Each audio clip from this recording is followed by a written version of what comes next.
Good morning students, मैं Neha Shrivastava government jubilee inter college Gorakhpur से। बच्चों, आज हम क्लास 10th के chapter number 3 metals and non metals को शुरू करेंगे। बच्चों, आज इसके पार्ट 1 में हम एक्सट्रैक्शन ऑफ मेटल्स को डिस्कस करेंगे। लेकिन एक्सट्रैक्शन ऑफ मेटल्स को डिस्कस करने से पहले आइए हम देखते हैं कि मेटल्स का एक्सट्रैक्शन जरूरी क्यों है और मेटल्स का हमारे डेली लाइफ में यूज़ कहाँ कहाँ और कैसे होता है। बच्चों, आपने देखा होगा कि घर में जो हम लोग ज्वेलरीज यूज़ करते हैं वो अक्सर गोल्ड या प्लैटिनम की बनी होती है। तो ज्वेलरीज में ये जो गोल्ड और प्लैटिनम्स यूज़ होते हैं ये मेटल्स हैं। फिर आपने आयरन का यूज़ देखा होगा। आयरन का यूज़ अक्सर बिल्डिंग मटेरियल्स में कंस्ट्रक्शन साइट पर यूज़ होता है। फिर ऑटोमोबाइल्स में भी आयरन का बहुत ज़्यादा यूज़ होता है। इसके अलावा आप देखिए एल्युमिनियम, एल्युमिनियम के बर्तनों का घरों में हम लोग यूज़ करते हैं। फिर एल्युमिनियम फॉइल जिसमें हम खाना पैक करके देते हैं। तो डेली लाइफ में एल्युमिनियम का भी हमारे लिए बहुत ज़्यादा यूज़ है। फिर आप देखिए सिल्वर, अक्सर आपने देखा होगा कि मिठाइयों के ऊपर सिल्वर कलर की फॉइल लगी होती है, वो सिल्वर की बनी होती है, तो उसका भी डेली लाइफ में बहुत यूज़ है। इसके अलावा सिल्वर की भी ज्वेलरीज लोग बनवाते हैं। फिर कॉपर, कॉपर का तो एक्सटेंसिव यूज़ केबल वायर्स के फॉर्म में ही हो जाता है। तो इस तरह से हमने देखा कि हमारी डेली लाइफ में हम कहीं ना कहीं मेटल्स का बहुत ज़्यादा यूज़ करते हैं। लेकिन अब सवाल ये उठता है कि ये मेटल्स आते कैसे हैं, हमें मिलते कैसे हैं। बच्चों, मेटल्स जो हैं वो एलिमेंट के फॉर्म में या कंपाउंड के फॉर्म में अर्थ के क्रस्ट में नेचुरली एग्जिस्ट करते हैं। तो the अर्थ's crust is the source of metals either in elemental form or in the compound form। तो अर्थ के क्रस्ट में ये जो मेटल्स हैं या तो ये एलिमेंट के फॉर्म में ही मिल जाते हैं, आपने इनको निकाला और इनको प्यूरिफाई कर लिया, और अगर ये कंबाइंड फॉर्म में मिलते हैं तो इनका कोई ना कोई कंपाउंड फॉर्म आपको मिलेगा। तो उसके साथ में बहुत सारे एलिमेंट और केमिकली उससे जुड़े होंगे। तो अब आपको क्या करना होगा, उस कंपाउंड फॉर्म में से आपको मेटल को अलग करना होगा और उसके बाद उसकी रिफाइनिंग करनी होगी। तो इस तरह से अर्थ के क्रस्ट से हम मेटल को निकालते हैं। अब आइए हम एक्सट्रैक्शन ऑफ मेटल से रिलेटेड कुछ इंपॉर्टेंट टर्म्स को जान लेते हैं। बच्चों, सबसे पहला टर्म है मिनरल। मिनरल क्या होता है? द एलिमेंट और compound which occur in the earth's crust is called minerals. बच्चों, जब हम अर्थ के क्रस्ट से मेटल्स को निकालते हैं तो वो मेटल या तो एलिमेंट के फॉर्म में निकलता है और या तो कंबाइंड स्टेट में किसी न किसी कंपाउंड के फॉर्म में निकलता है। तो आपने यहाँ से जो एलिमेंट या कंपाउंड निकाला, उस एलिमेंट या कंपाउंड को हम मिनरल कहते हैं। तो ये तो हो गया मिनरल। अब बात आती है कि और क्या होता है। बच्चों, मान लीजिए आपने किसी पर्टिकुलर मेटल के बहुत सारे मिनरल्स निकाल लिए, कई तरह के मिनरल्स निकाले आपने। अब आप ये कोशिश करेंगे कि उन सारे मिनरल्स में से कोई ऐसा मिनरल आप ढूंढ लीजिए जिसमें से आप मेटल को ज़्यादा परसेंटेज में निकाल सकते हैं, और जिस मिनरल से आप मेटल को निकालें तो आपकी प्रॉफिट ज़्यादा होगी। तो ऐसा मिनरल जिसमें मेटल की परसेंटेज ज़्यादा हो और जिससे मेटल को प्रॉफिटेबली निकाला जा सके, ऐसे मिनरल को हम ओर कहते हैं। If mineral contain high percentage of particular metal and metal can be extracted profitably from it, then such minerals are called as ores। अब अगली डेफिनेशन है गैंग की। गैंग क्या होते हैं? बच्चों, आपने कोई मिनरल निकाला या आपने उस मिनरल में से सेलेक्ट कर लिया कि कौन से मिनरल में से आपको मेटल निकालना है। इनडायरेक्टली हम कहें कि आपने ओर सेलेक्ट कर लिया। अब उसके बाद आप देखेंगे कि ओर्स जो हैं वो कंटामिनेटेड होते हैं सॉइल, सैंड और भी बहुत सारी चीज़ों से। ये सारी चीज़ें उसमें इम्प्योरिटीज़ के फॉर्म में पाई जाती हैं जिसको कि आपको अलग करना होगा। तो इन इम्प्योरिटीज़ को हम गैंग कहते हैं। Ores mined from earth are usually contaminated with large amount of impurities. These impurities are called gangue. जब भी आप किसी भी मेटल के मिनरल को अर्थ क्रस्ट से निकालते हैं तो वो अकेला नहीं निकलता, वो बहुत सारी इम्प्योरिटीज से कंटामिनेटेड होता है जैसे सैंड और सॉइल। तो इन इम्प्योरिटीज को हम क्या कहते हैं? गैंग। तो बच्चों, आपने अभी देखा कि मिनरल, ओर और गैंग की क्या डेफिनेशन है। तो आज आपको जो टॉपिक पढ़ना है वो यही है कि आपने सबसे पहले अर्थ क्रस्ट से मिनरल को निकाल लिया, फिर देख लिया कि कौन से मिनरल में मेटल की परसेंटेज ज़्यादा है और आप उसे प्रॉफिटेबली निकाल सकते हैं। फिर आपने गैंग की डेफिनेशन को देख लिया। तो आज का जो आपका टॉपिक है वो है एक्सट्रैक्शन ऑफ मेटल, जिसमें आप पढ़ेंगे कि मेटल्स को कैसे उसके ओर से हम प्रॉफिटेबली निकाल सकते हैं। तो the process by which any metal can be extracted from its ore profitably and in higher percentage then the entire process involved in it is known as extraction of metals। तो आइए हम अपने इस process को एक एक करके start करें। बच्चों, एक्सट्रैक्शन ऑफ मेटल को समझने के पहले आप मेटल्स की रिएक्टिविटी को समझ लीजिए। रिएक्टिविटी को समझने के लिए आपको इस सीरीज को देखना पड़ेगा। बच्चों, ये मेटल्स की एक्टिविटी सीरीज है। इसमें मेटल्स को उनकी रिएक्टिविटी के बेसिस पर एक ऑर्डर में अरेंज किया गया है। जो मेटल्स ऊपर की तरफ अरेंज्ड हैं दे आर हाईली रिएक्टिव। जो मेटल नीचे की तरफ है वो बहुत कम रिएक्टिव है या रिएक्टिव है ही नहीं, और जो मेटल बीच में है दे आर मॉडरेटली रिएक्टिव। तो आप इस सीरीज से देख सकते हैं कि ये potassium, sodium, calcium, magnesium, aluminium ये किस कॉलम में आ रहे हैं? हाईली रिएक्टिव मेटल्स के कॉलम में आ रहे हैं।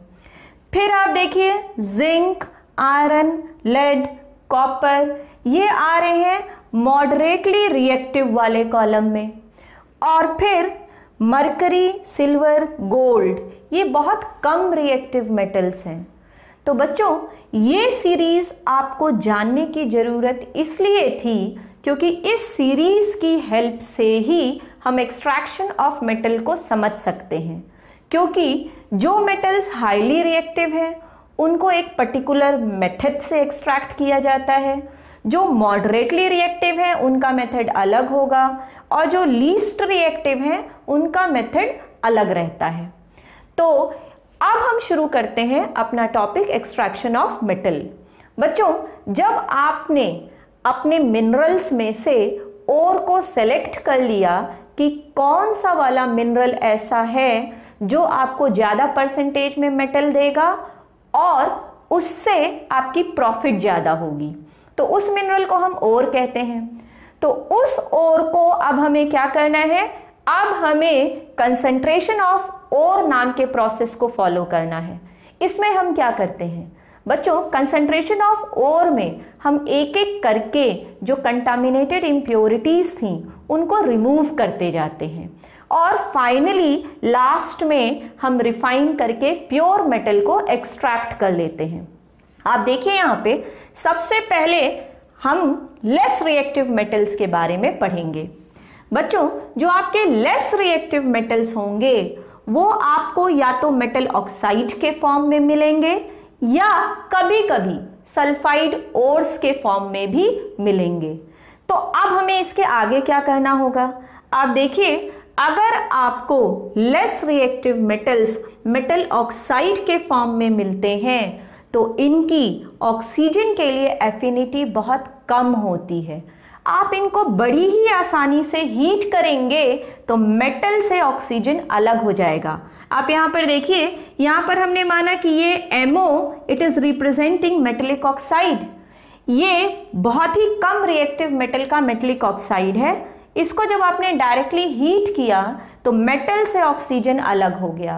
अब आपको यहाँ पर क्या मिल गया? मेटल मिल गया, जिसकी आप रिफाइनिंग करके प्योर मेटल को ऑब्टेन कर सकते हैं। और अगर आपको लेस रिएक्टिव मेटल का सल्फाइड ओर मिला है तब क्या करें? तो सबसे पहले आपको अपने सल्फाइड ओर को ऑक्साइड में कन्वर्ट करना पड़ेगा।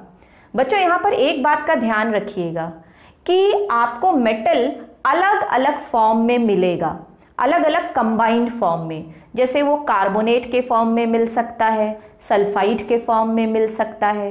तो आपको सबसे पहले इन सारे कंबाइंड फॉर्म्स को ऑक्साइड में बदलना पड़ेगा। अब ऑक्साइड में क्यों बदलना पड़ेगा? ऑक्साइड में हम सारे कंबाइंड फॉर्म्स को इसलिए बदल लेते हैं क्योंकि मेटल को उसके ऑक्साइड से अलग करना सबसे आसान होता है। मान लीजिए आपको कोई मेटल उसके सल्फाइड के फॉर्म में मिला है और वही मेटल उसके ऑक्साइड के फॉर्म में भी मिल गया है, तब आप देखेंगे कि मेटल को उसके सल्फाइड से अलग करना ज़्यादा मुश्किल काम है, बल्कि मेटल को उसके ऑक्साइड से अलग करना बहुत ही आसान प्रोसेस है। तो अगर आपको मेटल कंबाइंड फॉर्म में मिला है तो सबसे पहले हमारा टारगेट होगा कि we are going to convert that combined form into its oxide form. क्यों? क्योंकि ऑक्साइड फॉर्म से मेटल्स को अलग करना या रिड्यूस करना बहुत ही आसान होता है। तो यहाँ पर हमें सल्फाइड ओर मिला है, तो अगर सल्फाइड ओर मिला है तो सबसे पहले आपका क्या टारगेट है? Convert it into oxide form. अब सल्फाइड ओर को ऑक्साइड फॉर्म में कन्वर्ट करने के लिए हम जिस प्रोसेस का फॉलो करते हैं वो होती है रोस्टिंग। इसकी डेफिनेशन आपको अलग वीडियो में बताई जाएगी, लेकिन रोस्टिंग होती क्या है? रोस्टिंग में आप अपने सल्फाइड ओर को स्ट्रांगली हीट करते हैं इन एक्सेस ऑफ एयर। तो हमने क्या किया? सल्फाइड ओर को एक्सेस ऑफ एयर में स्ट्रांगली हीट किया तो वो किस फॉर्म में बदल गया? वो बदल गया मेटल ऑक्साइड के फॉर्म में। अब जब आपको मेटल का ऑक्साइड मिल गया तो आप वापस इस प्रोसेस को फॉलो कर लीजिए। आपका लेस रिएक्टिव मेटल का ऑक्साइड है तो हीट इट डायरेक्टली, क्या होगा? मेटल और ऑक्सीजन एक दूसरे से अलग हो जाएंगे। फिर उस मेटल को आप रिफाइन करके प्योर मेटल को ऑब्टेन कर सकते हैं। तो ये एक आउटलाइन थी लेस रिएक्टिव मेटल्स के लिए। तो लेस रिएक्टिव मेटल में कौन कौन से मेटल हो जाएंगे? जैसे आपका Hg, Ag, Au, इस तरह के मेटल के लिए ये एक आउटलाइन का चार्ट आपको दिया है। अब अगला आइए, मॉडरेटली रिएक्टिव मेटल्स को हम कैसे उसके ओर से एक्सट्रैक्ट करेंगे। बच्चों, आपके जो मॉडरेटली रिएक्टिव मेटल्स होते हैं वो मोस्टली कार्बोनेट के फॉर्म में या सल्फाइड के फॉर्म में मिलते हैं।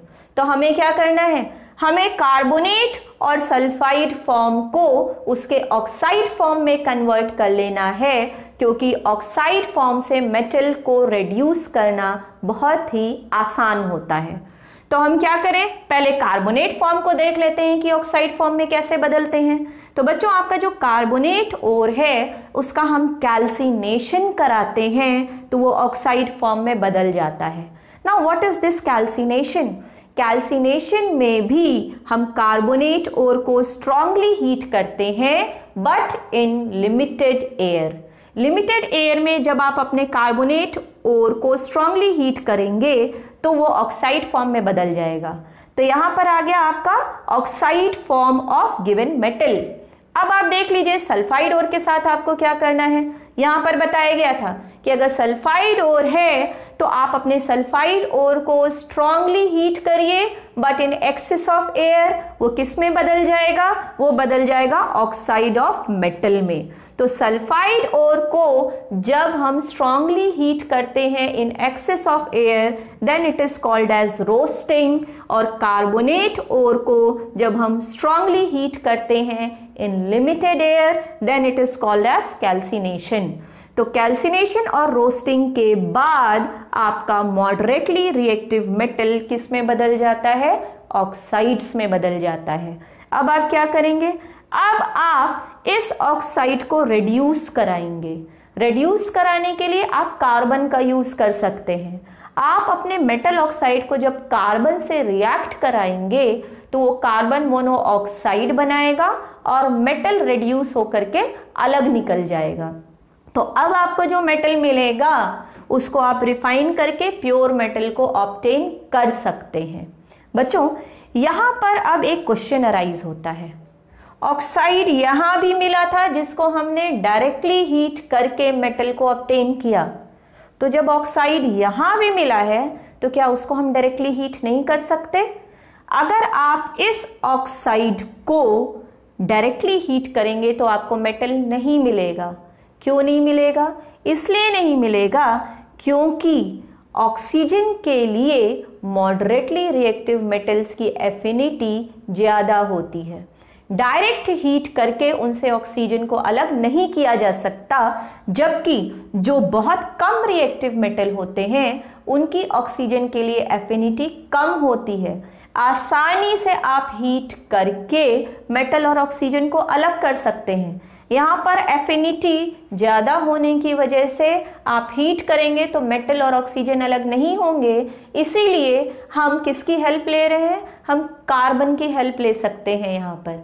और जब आप कार्बन की हेल्प लीजिएगा तो क्या होगा, ऑक्सीजन कार्बन मोनोऑक्साइड के फॉर्म में बाहर निकल जाएगा और आपका मेटल बच जाएगा, जिसकी रिफाइनिंग करके आप प्योर मेटल को ऑब्टेन कर सकते हैं। अब आइए देखें हाईली रिएक्टिव मेटल। बच्चों हाईली रिएक्टिव मेटल की ऑक्सीजन के लिए एफिनिटी सबसे ज़्यादा होती है। आप देखिए ये जो मेटल्स हैं potassium, sodium, calcium, magnesium, aluminium, इनकी ऑक्सीजन के लिए एफिनिटी इतनी ज़्यादा स्ट्रांग होती है कि चाहे आप हीट कर लीजिए, चाहे आप किसी रिड्यूसिंग एजेंट का यूज़ कर लीजिए जैसे कार्बन, आप कुछ भी करके ऑक्सीजन को उससे अलग नहीं कर सकते, because they show very strong affinity for oxygen. इनके ऑक्साइड्स जैसे sodium oxide, potassium oxide, calcium oxide, ये बहुत ही स्टेबल होते हैं, ना तो हीट करने पे अलग होते हैं ना ही कार्बन से रिएक्ट कराने पे अलग होते हैं। तो अब क्या करेंगे, अब इस केस में हम मोल्टेन ओर की इलेक्ट्रोलिसिस कराएंगे। जब आप मोल्टेन ओर की इलेक्ट्रोलिसिस कराइएगा तो आपको प्योर मेटल कैथोड पर मिल जाएगा। जैसे मान लीजिए कि आपको सोडियम का कोई भी कंपाउंड है, उससे सोडियम मेटल अलग करना है, तो जब आप इलेक्ट्रोलिसिस कराएंगे तो सोडियम का कंपाउंड सोडियम आयन और उसके साथ में एक एनायन या नेगेटिवली चार्ज्ड आयन देगा। तो क्या होगा, सोडियम बीइंग पॉजिटिवली चार्ज्ड ये कैथोड की तरफ मूव करेगा, और कैथोड की तरफ जब ये मूव करेगा तो वहाँ पर रिडक्शन का प्रोसेस होगा और प्योर मेटल आपको कैथोड पर मिल जाएगा। तो बच्चों ये एक आउटलाइन था रिएक्टिविटी सीरीज के बेसिस पर। इसमें हमने क्या किया था, रिएक्टिविटी सीरीज के बेसिस पर हमने मेटल्स को 3 पार्ट में बांट लिया, less reactive metal, moderately reactive metal and highly reactive metal. उसके बाद मैंने आपको एक चार्ट प्रोवाइड कराया जिसकी हेल्प से हम बड़ी ही आसानी से बता सकते हैं कि कौन से मेटल को एक्सट्रैक्ट करने के लिए कौन सा प्रोसेस हम फॉलो कर सकते हैं।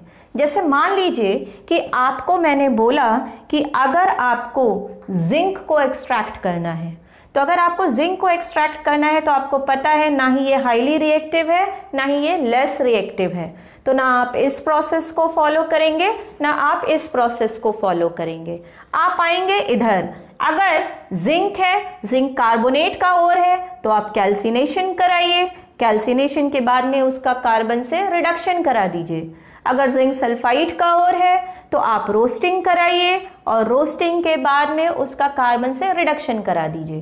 तो इस चार्ट की हेल्प से आप बता सकते हैं कि कौन से मेटल के लिए कौन सा प्रोसेस फॉलो किया जा सकता है। अब इस बेसिस पर इसकी डिटेल स्टडी हम अगले वीडियो में करेंगे और वहां पर एक एक करके इसको केमिकल रिएक्शंस की हेल्प से हम सीखेंगे। तो तब तक के लिए थैंक यू सो मच।